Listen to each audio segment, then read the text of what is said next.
This is such a tough discussion, but we are going to talk more in depth about the Texas school shooting. Yeah, right now we're joined by terrorism expert Tom Mockaitis from DePaul University. Tom, we're glad to have you joining us here for this discussion here. It is early on.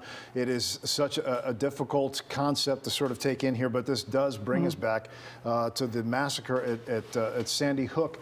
Can you talk to us? I know you don't know a lot of the details about this shooting in particular, but what sort of safety protocols have changed in the years since that shooting? Clearly not enough, and I don't think there are any that can. I don't think there will be evidence of this individual being affiliated with any extremist or terrorist group. But the reality is you've got an open carry state with one of the highest instances of school shootings in the United States. And the United States has had 289 school shootings this year alone. Canada's had 2, Britain's had 0, Germany's had 1, France 2.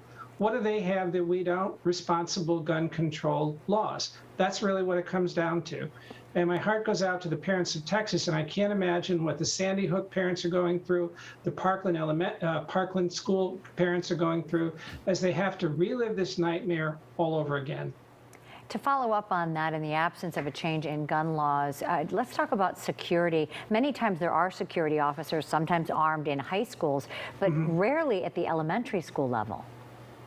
Well, yeah, I mean, realistically, how many points of entry and egress are there at any school that you're aware of? And then you have people coming and going. And I can tell you from covering scads of terrorist incidents is that you're always going to have an opportunity. They can wait until the kids leave the school and you've got a target-rich environment. They can wait till recess time. There simply is no way to physically secure a building, and trying to arm teachers or put guards in there may do nothing more than increase the body count. These are soft targets, and there's no particularly good way to make them hard. And talking about that is really, to me, getting around what is the core issue here. And Tom, I know you've been trying to get to the core issue at the heart of these sorts of attacks that we, the rest of us, cannot really understand. Is there some commonality that suggests some sort of history of domestic abuse in families where we see these kinds of violent mass attacks?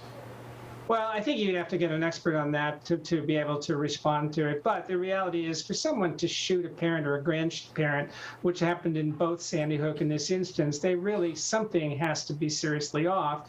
And there are always unstable individuals. I mean, you're going to have this in any society. The thing is to keep them from having opportunities like this and access to firearms. But I think we will learn more in the hours and days ahead that clearly this individual has some serious social pathology. What kind of training do you think teachers and school staff need to try to respond to this? Because sadly, it's happening more than we want it to. The one thing that does appear to work is what's called shelter in place. We have it at DePaul, the ability to secure classroom doors and to educate and train teachers and even students to, get under desks, get away from walls, et cetera, because active shooters don't stand around trying to kick a door in to get into a secure classroom. What they try to do is look for an easy target, so they'll just move on down the hall. So there's clear evidence that can save lives. On the other hand, there is also clear evidence that putting kids through that training is traumatic.